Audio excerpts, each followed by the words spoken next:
الذي ترجى شفاعته لكل هول من الأهوال مقتحمين مولاي صل وسلم دائما أبدا على حبيبك خير للخلق كلهم يا أكرم الخلق ما لي من ألوذ به سواك عند حلول الحادث العمم مولاي صل وسلم دائما أبدا على حبيبك خير الخلق كلهم يا ربي بالمصطفى بلغ مقاصدنا واغفر لنا ما مضى يا واسع الكرم مولاي صل وسلم دائما أبدا على حبيبك خير الخلق كلهم. السلام عليكم ورحمة الله وبركاته.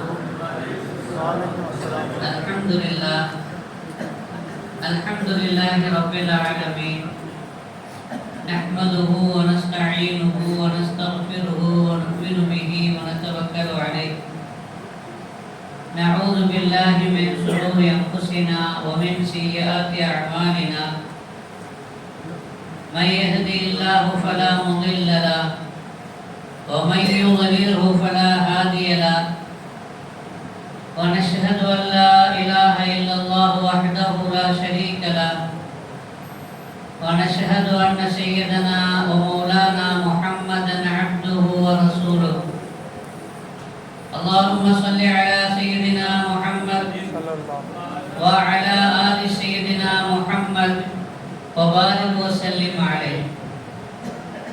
அளவற்ற அருளாளன் நிகரற்ற அன்புடையோன் எல்லாம் வல்ல அல்லாஹுவின் திருப்பெயரால் துவக்கம். அல்லாஹுவை பயந்து நடந்து கொள்ளும்படி வாழ்வின் எல்லா நிலைகளிலும் தக்வாவுடைய வாழ்க்கையை மேற்கொள்ளும்படி முதலாக எனக்கும் உங்களுக்கும் உபதேசம் செய்து கொள்கிறேன். அல்ஹம்துலில்லாஹ், அமைதியான ஒரு முபாரக்கான ஒரு சிறந்த மஜ்லிஸில் கலந்து கொண்ட பாக்கியத்தை வழங்கிய அல்லாஹ்வுக்கே எல்லா புகழும். இங்கே ஷேக் அப்துல் மாலிக் உஸ்தாத் ஹதரத்தி அவர்களுடைய சீடர்கள் எல்லோரும் சேர்ந்து இந்த மஜ்லிஸினுடைய நிர்வாகமும் இணைந்து இந்த சிறப்பான இந்த நிகழ்ச்சியை ஏற்பாடு செய்து அதன் மூலமாக நம்மை நாம் திரும்பி பார்ப்பதற்கு, நம்மை நாம் உத்து பார்ப்பதற்கு வழி செய்த அல்லாஹ்வுக்கு எல்லா புகழும்.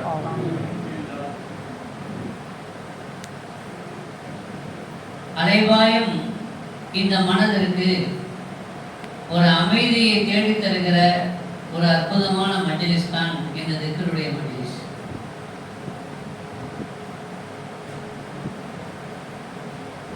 நம்ம சட்டியில சோறு சமைக்கும் பொழுது அரிசியை முதல்ல போடுறோம். அரிசியை போட்ட பிறகு கொஞ்ச நேரத்துல கொதி வருது இல்லையா? அப்ப சத்தம் வருது, எகிரி எகிரி குதிக்குது, கூக்குரல் இடுது. இது அப்ப என்ன சொல்றோம்? அரிசி வேகலை அப்படின்ட்டு தாய்மார்கள் இன்னும் வேக வைக்கிறார். அது சத்தம் அடங்கிய பொழுது, வேகம் இறங்கிய பொழுது வெந்துருச்சு அப்படின்னு அடுப்பில் இருந்து சட்டியே என்ன செய்கிறாங்க தாய்மார்கள்? வேகாதது அதனுடைய அடையாளம் என்ன என்பதை அன்றாடம் நடக்கக்கூடிய நிகழ்ச்சி நமக்கு தெளிவுபடுத்துகிறது. நல்ல வெந்துருச்சுன்னு சொன்னா நப்சு தீயில குடம் போட்டு அது வெந்துருச்சு அப்படின்னா அது அடங்கிவிடும். அதை அடக்குவதற்குத்தான் இது மாதிரியான முயற்சிகள். நதிகள் ஓடிக்கொண்டிருக்கிறது, சலசலப்போடு ஓடிக்கொண்டிருக்கிறது, இரைச்சலோடு ஓடி வருகிறது, ஆர்ப்பரிக்கின்றது. அந்த நதி, அந்த வெள்ளம் பெருக்கெடுத்து ஓடுகிற அந்த நதி கடலிலே சேர்கிற பொழுது அது அமைதியாகிவிடுகிறது. அது வரைக்கும் அது இரைச்சல், கூச்சல், பதட்டம், பரபரப்பு எல்லாம் எப்பொழுது அடங்குகிறது? கடல்ல போய் சேர்ந்தவுடன் அது அடங்கி விடுகிறது. என்ன காரணம்? கடல்ல போய் சேர்ந்தவுடனே ஏன் அடங்குது? சொல்லுங்க. ஏதாவது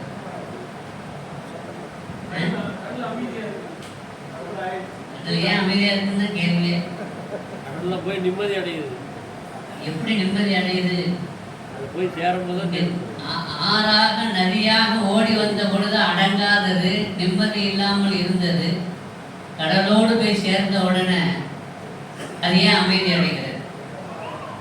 நதியெல்லாம் கடலை போய் சேருகிறது இல்லையா? அது கடல்ல போய் சேருகிற வரைக்கும் ஆர்ப்பாட்டம். கடல்ல போய் சேருவதற்கு முன்பு வரை அது ஆர்ப்பரிப்பு, இரைச்சல் இல்லையா? ஆனா அந்த இரைச்சல், அந்த ஆர்ப்பாட்டம், அந்த ஆர்ப்பரிப்பு எல்லாம் கடல்ல சேர்ந்த பிறகு இல்லாமல் போய்விடுகிறது. ஏனென்றால் நதியினுடைய மூலம் கடல். எந்த ஒரு பொருளும் குள்ளு செய்யும் எரிஞ்சோ இல்லா அசிலிதி, எல்லா பொருளும் அதனுடைய மூலத்தை நோக்கித்தான் பயணிக்கிறது. அந்த மூலத்தோடு அது சேர்ந்து விட்டால் அது என்னாகிவிடும்? அடங்கிவிடும், அமைதியாகிவிடும். நம்முடைய மூலம் எது? நம்முடைய மூலம், நம்முடைய அசல் என்ன என்பதை நாம் விளங்கிக் கொண்டால், நம்ம சொந்த ஊர் எதுங்க? உங்களுக்கு சொந்த ஊர் எது? பள்ளப்பட்டி. உங்களுக்கு இங்கே இருக்கிற எல்லாத்துக்கும் பள்ளப்பட்டி சொந்த ஊரா?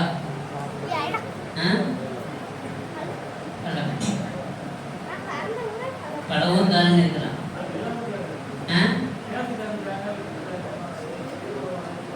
இல்லை, பல வகையான ஊர்ல இருந்து வந்திருக்கோம். அப்படிதான் ரைட்டு. நான் பிறந்ததுலேருந்து ஒரு பள்ளப்பட்டி தான். உஷாரான பையன். ஆனால் நம்ம சொந்த ஊர் பள்ளப்பட்டி இல்லைங்க, இது வந்த ஊர். நம்முடைய சொந்த ஊர் எது? இன்னா லில்லாஹி வ இன்னா இலைஹி ராஜிஊன் அப்படின்னு சொல்றோம்ல. எப்போ சொல்றோம்? ஒரு நாள் மூத்தா போகும்பொழுது சொல்றோம். என்ன அர்த்தம்? இன்னா லில்லாஹி, நாம் எல்லாம் யாருக்கு உரியவர்கள்? அல்லாஹ்வுக்கு உரியவர்கள். வ இன்னா இலைஹி, நாம் எல்லாம் அவன் அளவிலேயே ராஜிஊன், சொல்லுங்க, திரும்பக்கூடியவர்கள். நாம் எல்லாம் அவன் அளவிலேயே, இவரும் அவன் அளவிலேயே திரும்பிவிட்டார். திரும்பிட்டாரு அப்படிங்கிற வார்த்தையை நம்ம எப்பங்க சொல்லுவோம்? வந்தாங்க அப்படின்னு ஒரு வாசனை இருக்குது, திரும்பிட்டாங்க அப்படின்னு ஒரு வாசனை இருக்குல்ல. நீங்க பள்ளப்பட்டியில இருந்து சென்னைக்கு போனீங்க.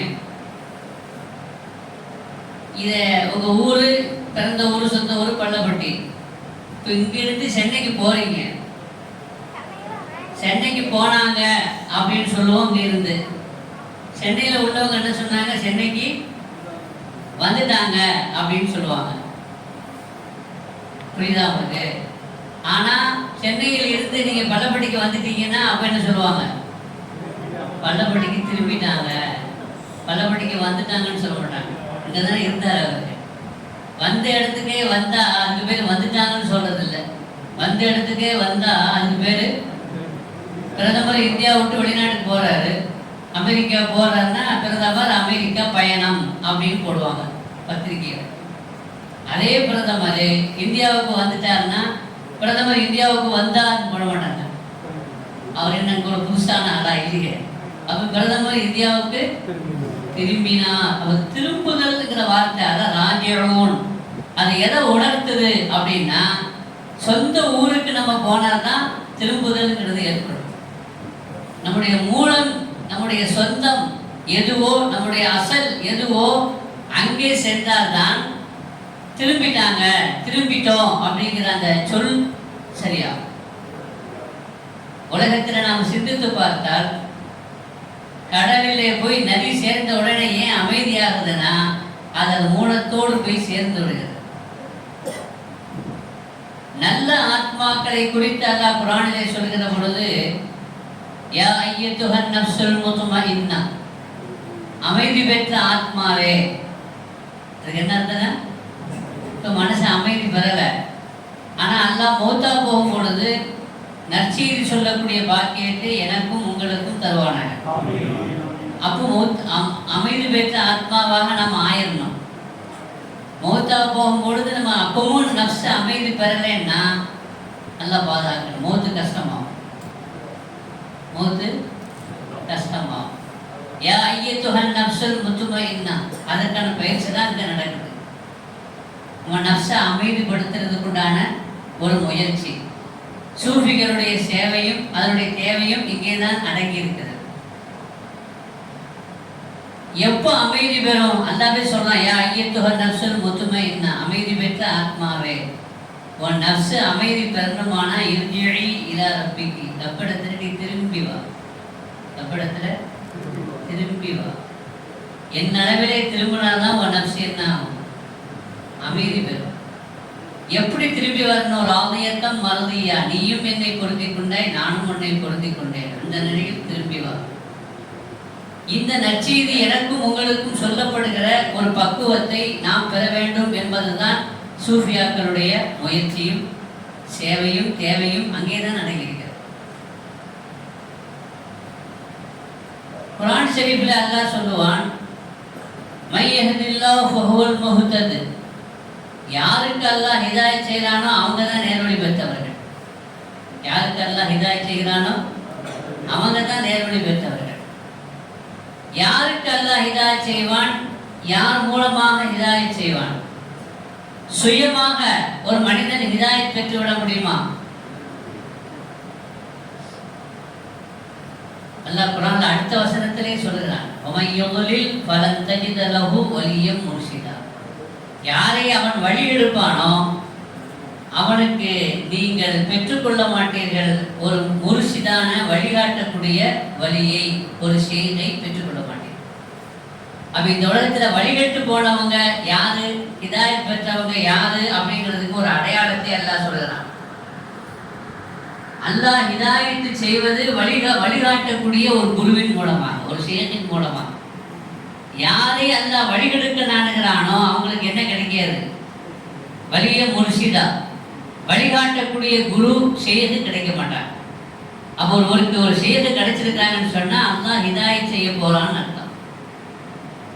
ஷேக்கு கிடைக்கல அப்படின்னா அவர் ஹிதாயத்துல இல்லை என்பது அந்த ஆயத்தினுடைய பொருள். அல்லாஹ் நமக்கு ஹிதாயத் செய்வானாங்க. இந்த வசனம் எங்க வருதுன்னா சூரத்துல் கஹ்ஃப்ல வருது. சூரத்துல் கஹ்ஃபுடைய வரலாறு நமக்கெல்லாம் தெரியும். இளைஞர்கள் தங்களது ஈமானை பாதுகாப்பதற்காக வேண்டி ஒரு குகையில போய் தஞ்சம் புகுந்தாங்க.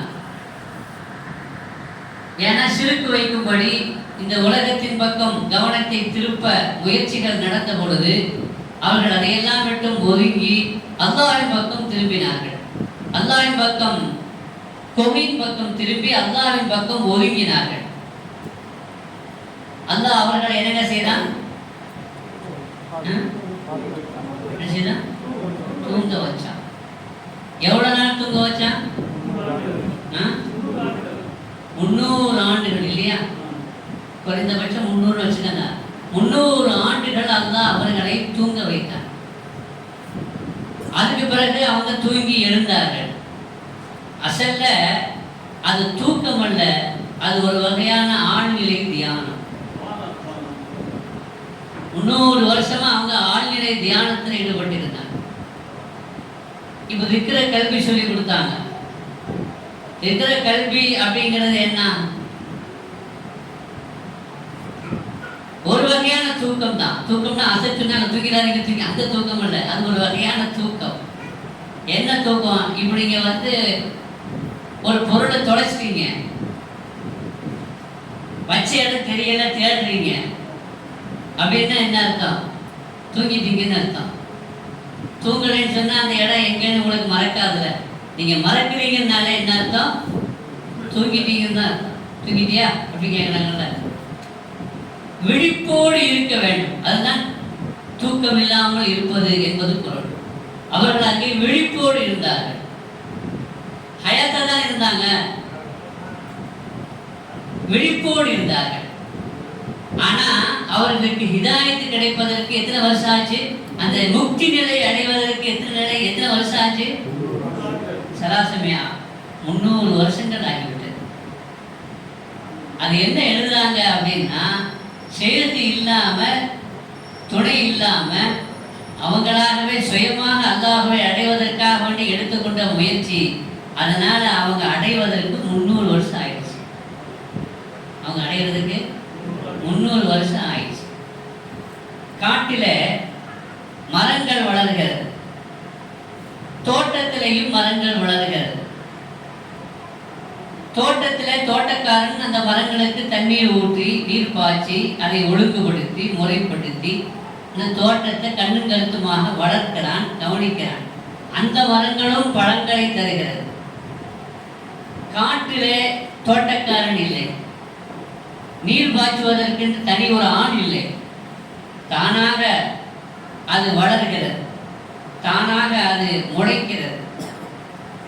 தோட்டக்காரனுடைய தனி கவனத்தில் வளரக்கூடிய மரங்கள் தரக்கூடிய கனிகளும், சுயமாக காட்டிலே வளரக்கூடிய மரங்கள் தருகிற கனிகளும் ஒன்றல்ல. இதை விட அது நன்றாக பயனுள்ளதாக, சுவை உள்ளதாக, சீக்கிரமாக அது கனி தரும் என்று தோட்டவியல் ஆராய்ச்சியாளர்கள் சொல்கிறார்கள். அதே போல நீங்களும் நானும் சுயமாக இருந்தாலும் அல்லாஹ் ஹிதாயத் செய்வான், செய்யறதே இல்லாம. ஆனா நாள் பிடிக்கும், ஹயாத் அதுக்குள்ள இருக்கணுமே, போயிடும். அதனால 300 வருஷம் இல்லை, ஒரு அருள் பார்வை உடைய ஒரு செய்தனுடைய ஒரு பார்வை கிடைத்தால், அந்த சுகபத்தில் நீங்களும் நானும் இருந்தால், சில பேருக்கு ஒரே பார்வையிலேயே ஹிதாயத்து கிடைச்சிடும். சில பேருக்கு 1 மாசத்திலேயும் கிடைக்கும், சில பேருக்கு 1 வருஷத்திலேயும் கிடைக்கும், சில பேருக்கு சில வருஷங்கள் ஆகலாம். ஆனால் யாருக்கும் 300 வருஷம் என்ன செய்யாது, தேவைப்பட.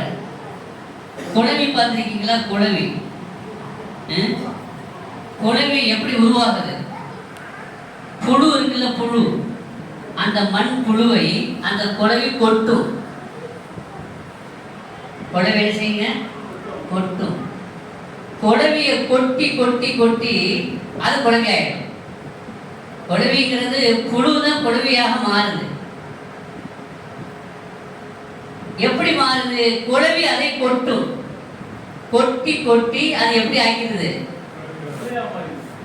புழு குழவியாக மாறி அது பறந்து சென்று விடும். அது இன்னொரு புழுவை தேடி சென்று அது அதை கொட்டி அதை குழவியாக்கும். அது குழவியாக பறந்து சென்று இன்னொரு புழுவை அது தேடி சென்று அதை குழவியாக ஆக்கும். நியதிகள் தொடர்கிறது. இதே போலத்தான் ஒரு மனிதன் புழுவை போல இருக்கிற ஒரு முரீத சத்திய சொரூபம் சேர்ந்து கொட்டி கொட்டி தன்னை போல் ஆக்கி விடுவார். ஆனா கொட்டணும். தர்பியத் என்பது அதுதான். குழவி எப்படி புழுவை கொட்டி கொட்டி அது உசுருள்ள பறக்கக்கூடிய குழவியாக தன்னை போல ஒரு ஆளாக அது மாற்றி விடுகிறதோ, அதே போல உண்மையான சத்திய சொரூபம் அதான் செய்யறது. குருநாதர் நம்மை கொத்தி கொத்தி செதுக்கி உருவாக்கி, கொத்தணும், செதுக்கணும், உருவாக்கணும். சிற்பங்கள் பார்த்திருப்பீர்கள், சிலைகளை பார்த்திருப்பீர்கள். அந்த சிலைகளை வடிப்பது யார்?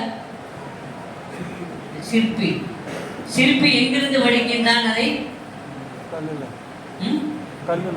எங்கிருந்து? பாறையிலிருந்து அதை வடிக்கின்றான். ஒரு சிற்பி தனது சிற்பத்தை பாறையிலிருந்து வடிக்கின்றான். இப்ப இந்த சிலை என்பது எப்படி உருவாகுது, இந்த சிற்பம் என்பது எப்படி உருவாகுது என்பதை நீங்களும் நானும் சிந்தித்து பார்த்தால் எந்த சிற்பியும் சிற்பத்தை உருவாக்குவதில்லை. ஏன்னா அந்த பாறைக்குள்ள ஏற்கனவே சிற்பி இருக்குது, சிற்பம் இருக்குது. ஆனா அந்த பாறைக்குள்ள சிற்பம் இருக்குதுங்கிறது என் கண்ணுக்கும் தெரியாது, உங்க கண்ணுக்கும் தெரியாது, சிற்பியுடைய கண்ணுக்கு தெரியும். ஒரு பாறையை பார்த்த உடனே இந்த பாறையில சிற்பம் உள்ளே ஒளிந்திருக்கிறது, உள்ளே இருக்கிறது. அதை என்ன செய்யறாங்க? வெளியே கொண்டு வரணும். பாறையிலே ஒளிந்திருக்கக்கூடிய சிற்பத்தை சிற்பி என்ன செய்யறாங்க? சொல்லுங்க. வெளியே கொண்டு வரணும். எப்படி வெளியே கொண்டு வரலாம்? இல்லாததையெல்லாம் மொழியால அடித்து அடித்து உடைத்து உடைத்து தகர்த்து விட்டு அவன் வேற ஒண்ணு சிற்பி என்ன செய்வான்னு நினைக்கிறீங்க?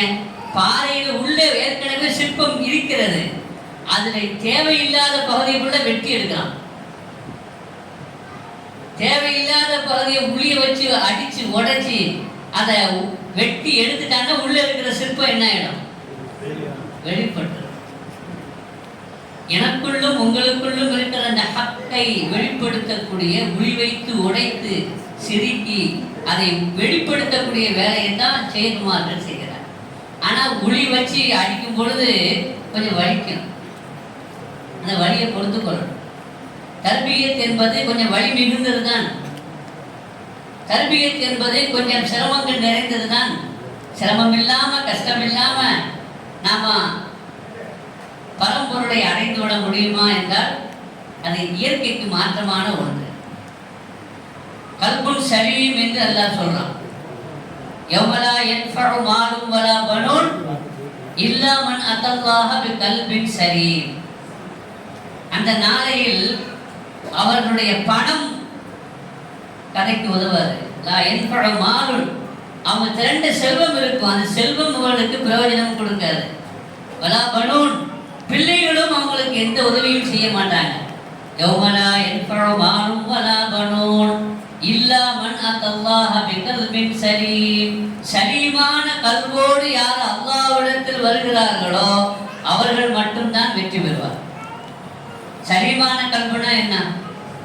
என்னுடைய கல்பு உங்களுடைய கல்பு சலீமான கல்பு அப்படின்னா என்ன? அரபியில சலீம் அப்படிங்கிற வார்த்தை இருக்கு பாருங்க. சில அரபியில சில சொற்களுக்கு எதிரும் புதிருமான அர்த்தம் இருக்கும். ஒரே சொல்லுக்கு எதிரும் புதிருமான அர்த்தம் இருக்கும். உதாரணமாக நம்ம கேள்விப்பட்டிருப்போம், குருவுங்கிற வார்த்தை இருக்குது அரபியில. குருவுங்கிற வார்த்தை இருக்குத, அது மாதவிடாய்க்கும் அதை சொல்லுவாங்க. அந்த மாதவிடாயிலிருந்து சுத்தமாகும்ல, இந்த சுத்தத்திற்கும் அதுதான் பேர். ஒரே சொல்லு அசுத்தம் சுத்தம் ரெண்டுக்கும் அது பெயராக இருக்கிறது. இதே போல சலீம் அப்படின்னா அவன் சாதாரணமா சலாமத்தாக்கட்டும் ஒண்ணு அப்படின்னு சொல்லி துவா செய்வோம்ல, அல்லாஹ் அவங்களை என்ன செய்யணும்? சலாமத்தாக்கட்டும் அப்படின்னு என்ன அர்த்தம்? அல்லாஹ் அவங்கள சலாமத்தாக்கட்டும்னா என்னங்க அர்த்தம்? நம்ம அடிக்கடி சொல்றோமே, அந்த பத்திரமா உங்களை பாதுகாக்கட்டும், ஒரு ஆபத்து வராம அல்லாஹ் அவங்கள சலாமத்தாக்கட்டும் பாதுகாக்கட்டும்னு அர்த்தம். அப்படி அர்த்தமும் இருக்குது. இன்னொரு அர்த்தம் என்னன்னா, சலீம் அப்படின்னு சொன்னா தேர் கொட்டப்பட்டவன், நேர் இதுதான அர்த்தம். தேரால் கொட்டப்பட்டவன் அல்லது பாம்பால் தீண்டப்பட்டவன் அப்படின்னு அர்த்தம் சலீம் அப்படின்னா. கல்பே சலீம் அப்படின்னு சொன்னா அந்த கல்பு குடவி மாதிரி கொட்டி கொட்டி இல்லையா, தீண்டப்பட்ட கல்பாக அது இருக்க வேண்டும், குத்தப்பட்ட கல்பாக இருக்க வேண்டும், அடிவாங்கப்பட்ட கல்பாக இருக்க வேண்டும். எந்த அளவுக்கு ஒரு கல்பு சலாமத்தாயிடுச்சு அப்படின்னு சொன்னா என்ன அர்த்தம்? எப்படி ஒரு சிற்பி ஒரு பாறையில் இருக்கிற வேண்டாத பகுதியை வெட்டி எடுக்கிறானோ, அதே போல நம்ம நப்சை சுற்றி இருக்கக்கூடிய வேண்டாத பகுதிகள், கெட்ட குணங்கள், தீய குணங்கள், அதையெல்லாம் அவர் வெட்டி எடுத்து தூர எரிந்து விட்டு உள்ளே இருக்கிற அந்த பிரம்மத்தை வெளிப்படுத்துகிறார். அப்பதான் பிரம்மம் வெளிப்படும். வேண்டாத பகுதியெல்லாம் எடுத்து வெட்டி எரிஞ்சிட்டாதான் உள்ளே ஒளிந்து கொண்டு நீங்களும் நானும் அந்த அல்லாஹ்வுடைய மதுஹராக இருக்கிறோம். ஆனா ஏன் இப்ப மதுஹர் நமக்கு தெரியலைன்னு சொன்னா நம்மளை சுத்தி வேண்டாத அம்சங்கள் நிறைந்திருக்கிறது. அதை சத்திய சொரூபம் நம்மை தீண்ட வேண்டும், நம்மை செதுக்க வேண்டும், குத்த வேண்டும், கொட்ட வேண்டும். நம்முடைய கோபம் அப்பொழுதுதான் நம்மை விட்டும் நீங்கும். நம்முடைய பெருமை பொறாமை அப்பொழுதுதான் அது போகும். இன்சல்ட் பண்ணணும் பல இடங்கள்ல வைத்து. அப்ப நமக்கு நம்ம நப்சு செத்து போயிடுச்சு அப்படின்னா நமக்கு என்ன வராது? அமைதி பெற்ற ஆத்மாவாக அது ஆகிவிடும். தீண்டப்பட்ட கல்பாக அது ஆனாதான் கல்வை சலீம். தீண்டப்பட்ட கல்பு சலீமான கல்பு அப்படிங்கிறதுக்கு என்ன அடையாளம்? மௌலானா காசிம் ரஹ்மத்துல்லாஹி அலைஹி அவர்கள் அதுக்கு 3 அடையாளத்தை சொல்லி தருவார்கள். ஒரு கல்பு சலீமான கல்பு, என்னிடத்தில் இருக்கிற கல்பு சலீமான கல்பு, உங்கள்கிட்ட இருக்கிற கல்பு சலீம் சலாமத் ஆயிடுச்சு அப்படின்னா அதுக்கு என்ன அடையாளம்? முதல் அடையாளம் அல்லா யூரிய அஹதன். ஒரு மனிதன் யாரையும் தீங்கு செய்யக்கூடாது. எந்த ஒரு மனிதனை மட்டுமல்ல, எந்த ஒரு உயிரினத்தையும் தீங்கு செய்யக்கூடாது, நோவினை செய்யக்கூடாது. உன்னால யாருக்கும் எந்த தீங்கும் வரக்கூடாது. நம்மளுடைய முயற்சியினால யாருக்கும் எந்த சேதமும் வரக்கூடாது, யாருக்கும் எந்த சேதாரமும் உண்டாகக்கூடாது. அதுதான் நீ சலாமத் பெற்ற கல்வை பெற்றிருக்கிறாய் என்பதற்கான முதல் அடையாளம். நீங்களும் நானும் எவ்வளவுதான் பெரிய மஜ்லிஸ்ல கலந்து கொண்டவர்களாக இருந்தாலும் அடுத்தவர்களை நாம் கொட்டிக்கொண்டே இருந்தால், அடுத்தவர்களை சீட்டிக்கொண்டே இருந்தால், அடுத்தவர்களுடைய ஹக்கை நாம் பறித்தவர்களாக இருந்தால், அடுத்தவர்களுடைய மனதை காயப்படுத்தக்கூடியவர்களாக இருந்தால், ஏன் ஒரு சின்ன உயிரினத்திற்கும் கூட இடையூறு செய்யக்கூடியவர்களாக இருந்தால் நீங்களும் நானும் அடைய முடியாது. அடைய வேண்டியதை அடைய முடியாது. அது முஸ்லிமும் அன் சலிமல் முஸ்லிமோன மெய்யெதிகி வயதிகி. இதனாலும் யாருக்கும் எந்த ஆபத்தும் வரக்கூடாது. அவன் தான் நல்ல முஸ்லிம். அல் மோமினு மன் அமினா உன்னாசு மின் திமாயிஹிம் வ அம்வாலிஹிம். மோமின்னா யாரு? இவர்னால யாருடைய உயிருக்கும் ஆபத்து வரக்கூடாது, யாருடைய பொருளுக்கும் ஆபத்து வரக்கூடாதுன்றது இல்லை, பயமே வரக்கூடாது. நம்மளை பார்த்து ஆஹா வராது பாய் அப்படின்ட்டு இவரால் நம்முடைய உயிருக்கு ஆபத்து வந்துடுமோ, நம்முடைய பொருளுக்கு ஆபத்து வந்துடுமோன்னு பயம் யாருக்காவது வந்தா நீ மூமின் இல்லை. கால ரசூலுல்லாஹி ஸல்லல்லாஹு அலைஹி வஸல்லம். எனவே நம்மால மற்றவங்களுக்கு தொந்தரவு வரக்கூடாதுங்கிறது இல்லை, தொந்தரவு வந்து விடுமோ இந்த பயமும் கூட வரக்கூடாது.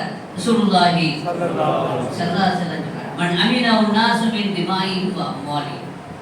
அப்ப யாருக்கும் எந்த தீங்கும் செய்யக்கூடாது, நினைக்கவும் கூடாது.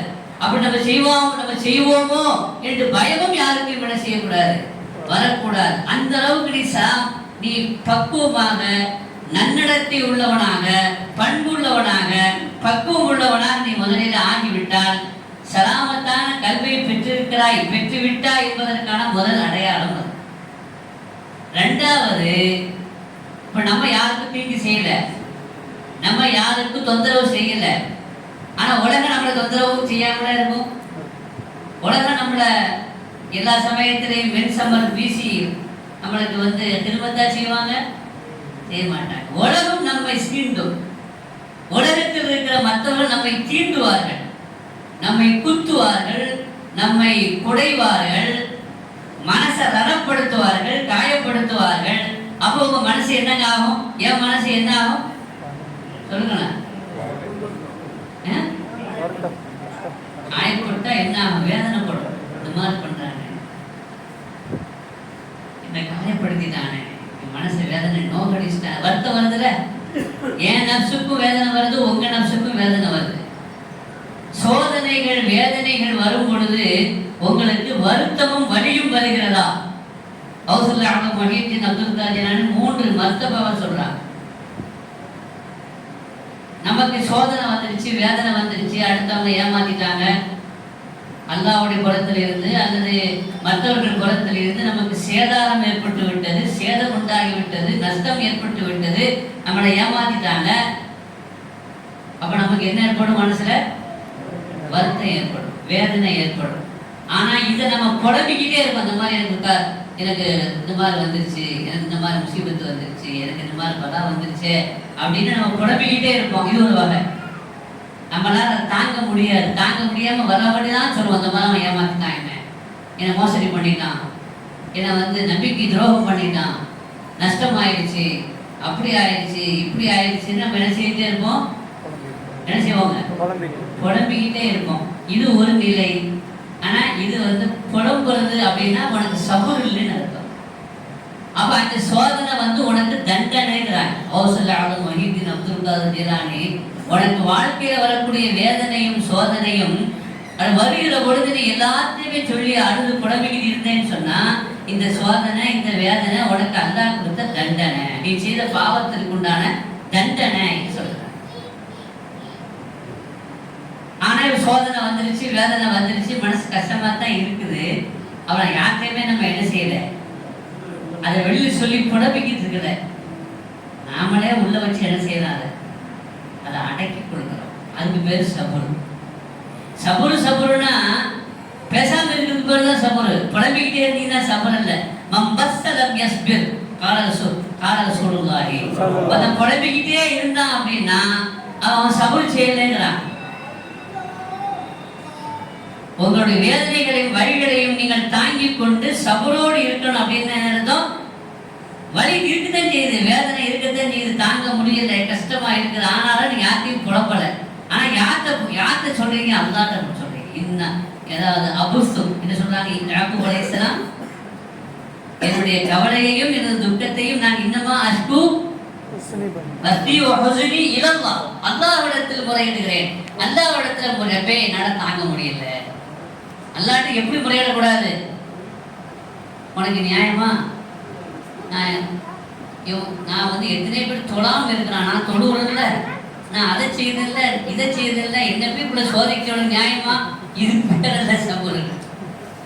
அப்பே என்னால தாங்க முடியல, என்னுடைய பாவத்தின் காரணமாக இந்த சோதனை வருது அப்படின்னு பழியை நம்ம மேலதான் போடணுமே தவிர அல்லாட்ட புகார் சொல்லக்கூடாது. அல்லாட்ட புகார் சொன்னா அடி கூட கொஞ்சம் கிடைக்கணும். நீ பெரிய தொழுது பிடிச்சிட்டியடா அப்படின்னு திரும்பி கேட்க ஆரம்பிச்சாட்டு வைங்க.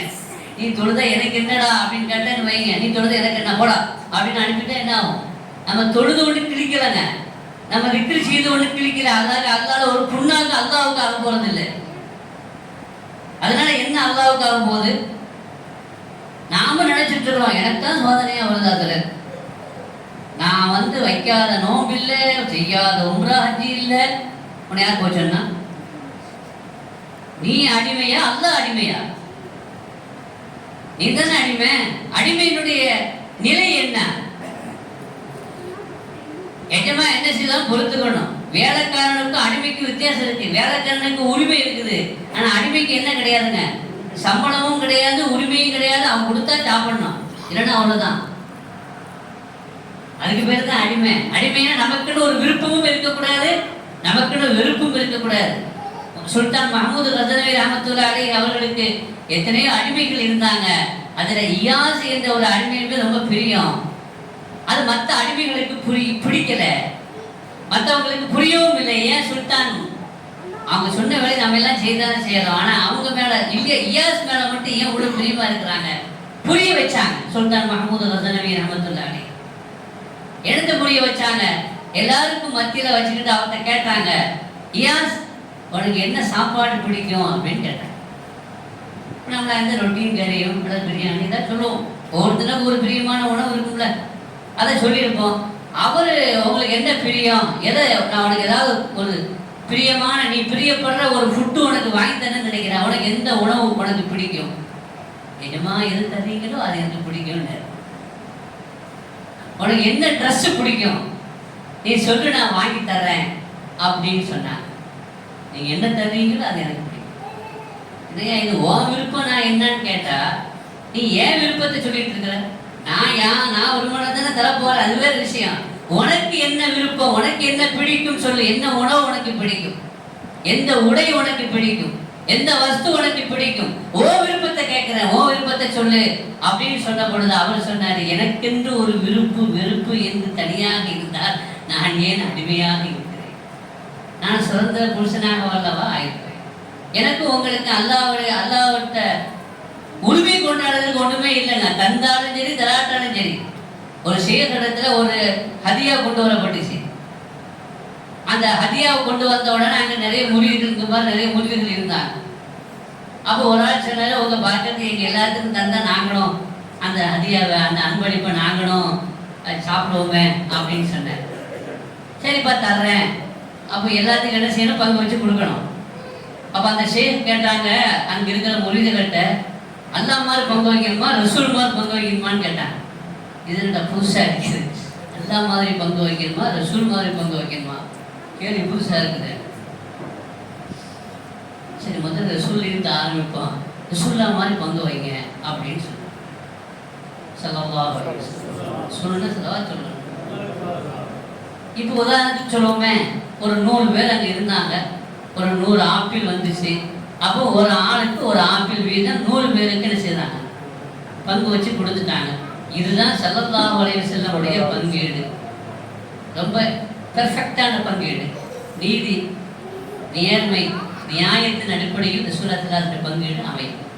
ஏன்னா இன்னமான காசிம் கண்மணி நாயகம் ஸல்லல்லாஹு அலைஹி வஸல்லம் உலகத்தில் எல்லா நியமத்தும் அல்லாஹ் தான் கொடுக்குறான். ஆனால் அதை பங்கு வைக்கிறார் ரசூலுல்லாஹ். அவங்க தான் பங்கு வைக்கிறான்.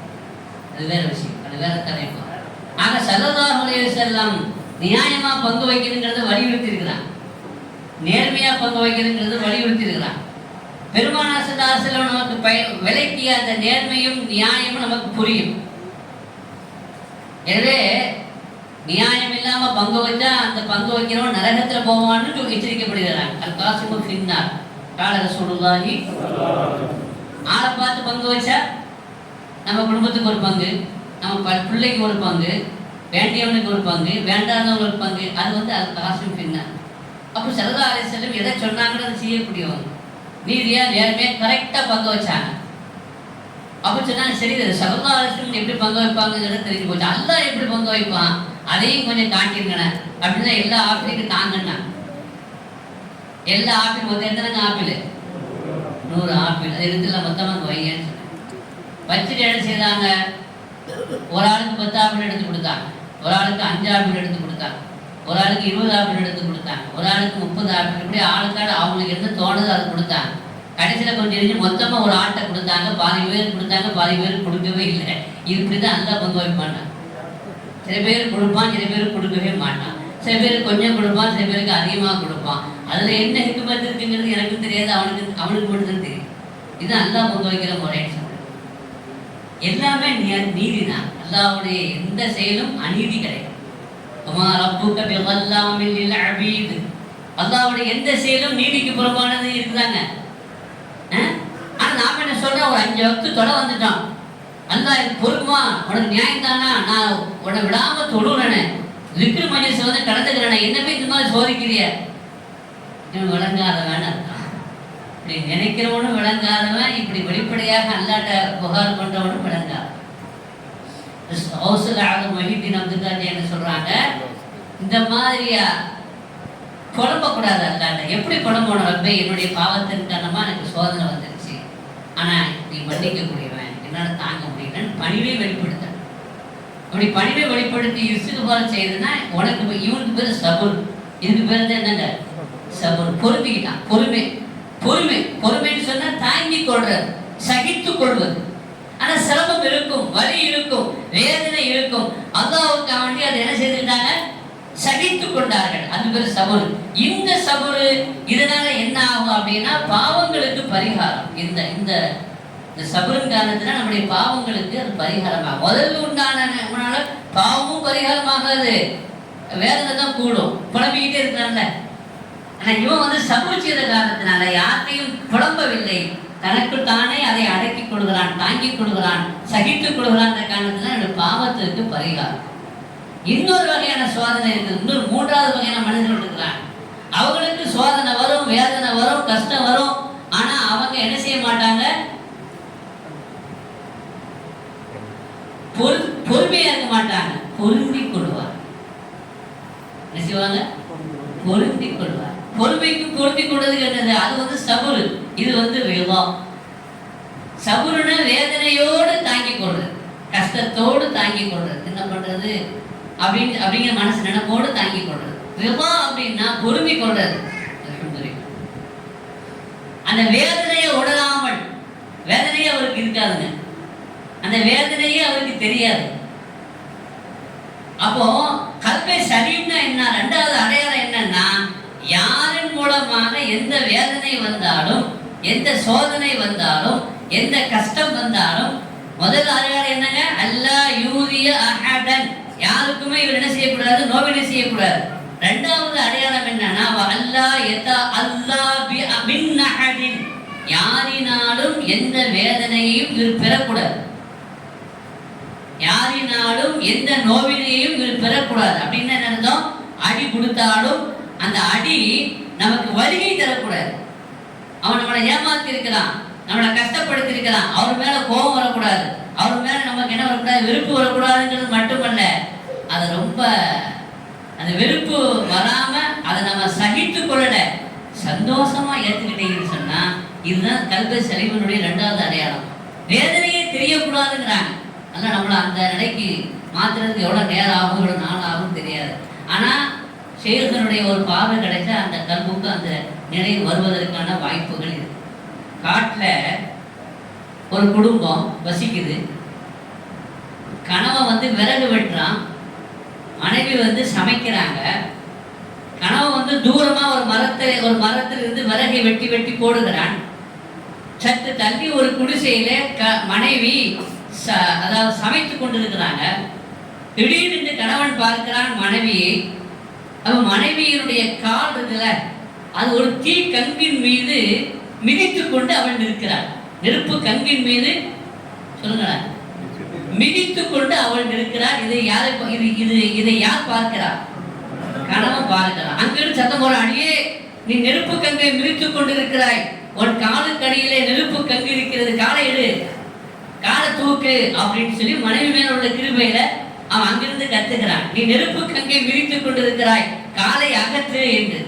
அவன் இங்கிருந்து திரும்பி பார்க்காம கேட்டானா, எந்த காலு சொல்லுங்க, நான் அகற்றேன். புரியல? ரெண்டு காலா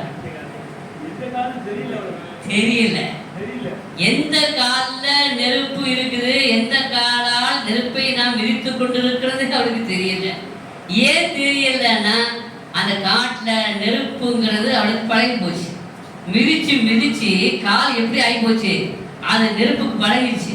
அதனால அதனுடைய சூடு, அதனுடைய பாதிப்பு, அதனுடைய தாக்கம் அவளுக்கு தெரியல. எந்த காடு நமக்குன்னா யாரும் சொல்லவே தேவையில்லை. நெருப்பு மிதிச்சோட ஒரு துள்ளி குதிச்சு என்ன செய்வோம், ஜம்ப் பண்ணி வெளியே வந்துடுவோம். ஆனா அவன் மிதிச்சுக்கிட்டே இருக்கிறா அப்படின்னா அவளுக்கே தெரியல நம்ம நெருப்பை மிதிச்சுட்டு இருக்கிறோம். அல்லாஹ் யத அல்லாஹ் மின் அஹதின் அப்படின்னா, நீங்க என்ன பேசுறீங்க, நீங்க என்ன திட்டுறீங்க, எனக்கு நீங்க நோவினை செய்றீங்க, என்னை ஏமாத்திருக்கிறீங்க, துரோகம் பண்ணிருக்கீங்க, கஷ்டத்தை கொடுத்திருக்கிறீங்க. ஆனாலும் கூட எனக்கு என்ன வரக்கூடாது, கோபம் வரக்கூடாதுங்கிறது அல்ல, என்ன செய்யணும், சந்தோஷம் வரணுமா. அப்பதான் இந்த கல்பு சலீமா இருக்குதுன்னு அர்த்தம். இது நடக்கிற காரியமான கேட்குறீங்க? அவ்வளவு தூரம் தள்ளி போயிருக்கிறோம் நாம அவ்வளவு தூரம் தள்ளி போயிருக்கிறோம். அது ஷேகனுடைய பார்வை இருந்தால், தர்பியத் இருந்தால், அது கொட்டி கொட்டி எப்படி, அப்பதான் ஒரு புழு குடவியாக மாறும். அப்பதான் சிற்பியினுடைய கையில் பட்ட அந்த பாறை அந்த அடிக்கும் குத்துக்கும் தன்னை உட்படுத்தி கொண்டால்தான் அதில் உள்ளே இருக்கிற சிற்பம் வெளிப்படும். உள்ளே இருக்கிற பிரம்மம் வெளிப்பட வேண்டும் என்றால், உள்ளே இருக்கிற ஹக் சுப்ஹானஹு வ தஆலா வெளிச்சம் போட்டு உங்களுக்கு தெரிய வேண்டும், மற்றவர்களுக்கும் அது தெரிவிக்கப்பட வேண்டும் என்றால், தேவையில்லாத பகுதிகளை வெட்டி அப்புறப்படுத்த வேண்டும். கெட்ட எண்ணங்களையும் கெட்ட குணங்களையும் அப்புறப்படுத்த வேண்டும். வலிக்கும். ஆனா அந்த வலி தெரியாத அளவுக்கு நீங்கள் பக்குவப்பட்டு இருக்க வேண்டும். அந்த வலி தெரியாத அளவுக்கு இது எப்ப சாத்தியமாகும்? ஷேகனுடைய அந்த அருள் பார்வை இருந்தால் சாத்தியமாகும். மட்டுமல்ல, ஒருத்தனை அடி கொடுத்தாங்க, 99 அடி கொடுத்தாங்க. 99 அடியிலையும் சிரிச்சுக்கிட்டே இருந்தான்.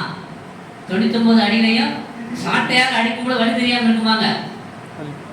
வலிக்கத்தானே செய்யும். ஆனா அவன் சிரிச்சுக்கிட்டே இருந்தான். 100வது அடி அடிக்கும் பொழுது அலர்னான். அவன் அலர்னான். ஏன்டா இது வரைக்கும் நாங்கள் அடிக்கிறேன்னு செய்யறோம், அப்பவும் அழகாம இருந்துட்டு இப்பயும் அழறேன். என் காதலியினுடைய முகத்தை பார்த்துக்கிட்டே இருந்தேன், அதனால அடி தெரியல. அவ போயிட்டா, அதனால இப்போ எனக்கு அடியே தெரியுதுன்னு சொன்னான். நீங்களும் நானும் இந்த உலகமே அல்லாஹ்வுடைய மகர் தான். அந்த அல்லாஹ்வுடைய மகர்ல அவனை நீங்கள் பார்த்து கொண்டிருந்தால், ரசித்து கொண்டிருந்தால், அவனை மட்டும் நீங்கள் ரசித்து கொண்டிருந்தால் உங்களுக்கு என்ன தெரியாது, உலகத்துல வழி தெரியும். நமக்கு தெரியலையே, அவனைத்தான் மற்ற எல்லாம் தெரியுது, அவன் தான் தெரிய மாட்டேங்கிறான். தெரிஞ்சிச்சுன்னா நமக்கு என்ன தெரியாது. உலகத்துல எல்லாமே அவனுடைய செயல். யாரை கோவிக்கிறதுக்கு? எல்லாம் அவனுடைய வேலை தானே. கல்லை தூக்கி ஒருத்த எரியிறான்னா, நாயின் மீது கல்லை தூக்கி ஒருத்த எரியிறான்னா, அந்த நாய் கல்லின் மீது சீறி கொண்டு போகுமா அல்லது கல்லை எரிந்தவன் மீது சீறி கொண்டு போகுமா? அந்த நாய்க்கு இருக்கிற அந்த அறிவு கூட எனக்கு இல்லாம போயிடுச்சு. எனக்கு எரியக்கூடியவன் மேல சீராம கல்லின் மீது தான் நான் கோவப்படுறேன். உலகத்துல நமக்கு சோதனைகள் வருது, வேதனை வருது, ஏமாத்தினா எல்லாம் கல்லு தான் எரியக்கூடியவன்.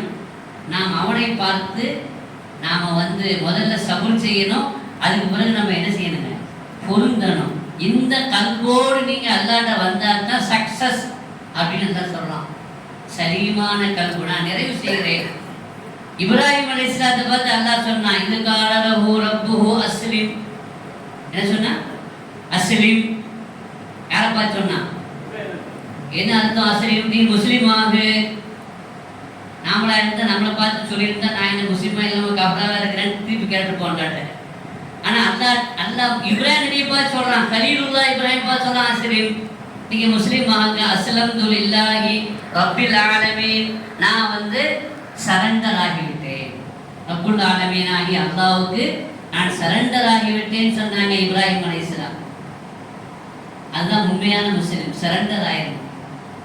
அதான் கல்பை சரி உங்களுக்கு வந்துருச்சு, எனக்கு வந்துருச்சு அப்படின்னா நாம சரண்டர் ஆயிட்டோம்னு அர்த்தம். இந்த கல்பை சரியமோடு நம்ம போகணும். போறதுக்கு அதான் நமக்கு தௌஃபீக் செய்வானாங்க. இந்த வேலை கல்பை சரியமை உண்டாக்குற வேலை தான் சூஃபியாக்களுடைய சேவை. அவங்க அதை தான் இந்த உலகத்தில் செய்து கொண்டிருந்தாங்க. அவர்களுடைய தேவையும் அதுதான். நம்முடைய எல்லா பிரச்சனைகளுக்கும், எல்லா துன்பங்களுக்கும், எல்லா விவகாரங்களுக்கும் தீர்வு அந்த குருமார்களாகிய சூஃபிமார்களிடத்துல தான் இருக்கிறது. நாம் அதை சரியாக புரிந்து அவர்களை அறிந்து, ஏன்னா குருவை அறிகிறதே ஒரு பெரிய பாக்கியம். குருவை அறிவது கோடியில் ஒன்றுங்கிறாங்க. குருவை அறிகிறது கோடியில் ஒன்றுங்கிறாங்க. அதனோட தன்னை அறிவது, தன் நம்முடைய கற்பை அறிய வேண்டும், குருவை அறிய வேண்டும். எல்லாம் பல படித்தரங்கள் இருக்கிறது. அல்லாஹ் நமக்கு எதை அறியணுமோ அதை அறிவதற்குண்டான தௌஃபீக் செய்வானாக. நம்ம எதை அடையணுமோ அதை அடைவதற்கு அல்லாஹ் தௌஃபீக் செய்வானாக. அல்லாஹ்வுடைய கிருபையும் ஷேக்மார்களுடைய அருள் பார்வையும் இல்லாமல் இதுவெல்லாம் சாத்தியமாகாது என்பதைத்தான் குர்ஆன் சொல்கிறது, ஹதீஸ் நமக்கு சொல்கிறது. ரசூலுல்லாஹி ஸல்லல்லாஹு அலைஹி வஸல்லம் அவர்கள் அல்லாஹ் எதற்காக வேண்டி அனுப்பினான்? நான் நிறைவு செய்கிறேன். 4 வேலைகள் செய்வதற்காக அனுப்பினான். ஒன்று, குர்ஆன் எப்படி இத்லு அலைஹிமுல் குர்ஆன், குர்ஆனை ஓதி காட்டுறது எப்படி. 2வது தஸ்கியத், நம்மளை பரிசுத்தப்படுத்தி பக்குவப்படுத்துறது. 3வது வஅல்லிமுல் கிதாப், நம்முடைய வேதத்தை கற்றுக் கொடுப்பது. 4வது ஒரு ஹிக்மத், ஞானத்தை கற்றுக் கொடுப்பது. 4 வேலைக்காக வேண்டி தான் அல்லாஹ் தஆலா ரசூலை அனுப்பினான். அப்படின்னா இந்த ஞானத்தை கற்றுக் கொடுக்கறதுக்கு முன்னாடி, வேதத்தை கற்றுக் கொடுக்கறதுக்கு முன்னாடி நம்மளை தஸ்கியத்து பண்ணணும். இந்த தஸ்கியா தான் எங்கள் சூஃபியாக்களுடைய சேவையும் தேவையும். அதற்கு பிறகு வேதத்தை நாம் கற்றுக்கொள்ள வேண்டும். அதற்கு பிறகு ஞானம் கிடைக்கும். அல்லாஹ் நம்மை பரிசுத்தவான்களாக ஆக்கி அருள் புரிவானாக. யார் அந்த நஃப்ஸை பரிசுத்தப்படுத்தினாங்களோ, நீங்க தான் பரிசுத்தப்படுத்த முடியாது. பலா துஸக்கு அன்ஃபுஸக்கும் என்று அல்லாஹ் சொல்லிட்டான். வலில்லாஹு யுஸக்கி, அல்லாஹ் தான் தஸ்கியத் பண்ணுவான். அல்லாஹ் எப்படி தஸ்கியத் பண்ணுவான்? வஹுல்லதி பஅஸ ஃபில் உம்மiyina ரசூலன் மின்ஹும் யத்லு அலைஹிம் ஆயாத்திஹி வ யுஸக்கிஹிம். அவன் ரசூலை அனுப்பினதே அதுக்கு தான். அந்த ரசூல்மார்களுடைய பரம்பரை வழிமுறை தான் ஷேக்மார்கள். ஒரு ஹதீஸை சொல்லி நிறைவு செய்வேன். இன்ன ஃபீ அஸ்லாபி அஸ்லாபி அஸ்லாபி ரிஜாலின் மின் அஸ்ஹாபி. என்னுடைய சஹாபாக்களுடைய ஜீனில சில புருஷர்கள் பிறப்பார்கள். அவர்கள் மூலமாக இந்த பணி தொடரும் என்று கண்மணி நாயகம் ஸல்லல்லாஹு அலைஹி வஸல்லம் சொன்னார். அந்த ஆயத்துல சூரா ஜும்மாவோட ஆயத்துல ஹுவல்லதி பஅஸ ஃபில் உம்மiyyin ரசூலன் மின்ஹும் யத்லு அலைஹிம் ஆயாத்தி வ யுஸக்கீஹிம் வ யுஅல்லிமுஹுல் கிதாப வல் ஹிக்மத என்று சொல்லிட்டு வ ஆகரீன சொல்றாங்க. அடுத்து ஆகரீன மின், அந்த ஆகரீன யாரு? ரசூலுல்லாஹி ஸல்லல்லாஹு அலைஹி வஸல்லம் சொல்றாங்க, இன்ன மின் அஸ்லாபி ரிஜாலின் மின் அஸ்ஹாபி, என்னுடைய சஹாபாக்களுடைய ஜீனில அவங்களுடைய ஜீனில தோன்றுவார்கள். தஸ்கியா செய்யக்கூடிய இந்த மகத்தான வேலை லம்மா யல்ஹகு பிஹிம், அவங்க இவங்களோட சேர்ந்துக்குவாங்க. எனவே அந்த ஷேகுமார்களை இனம் கண்டு அவர்களை நாம் பயன்படுத்திக் கொள்ள வேண்டும். அல்லாஹ் நமக்கு தௌஃபீக் செய்வானாக. பிஹக்கி சய்யிதினா முஹம்மத் வ ஆலி சய்யிதினா முஹம்மத் ஸல்லல்லாஹு அலைஹி வஸல்லம். வ ஆகிரு தஅவானா அனில் ஹம்துலில்லாஹி ரப்பில் ஆலமீன். அஸ்ஸலாமு அலைக்கும் வ ரஹ்மத்துல்லாஹி வ பரகாத்துஹு.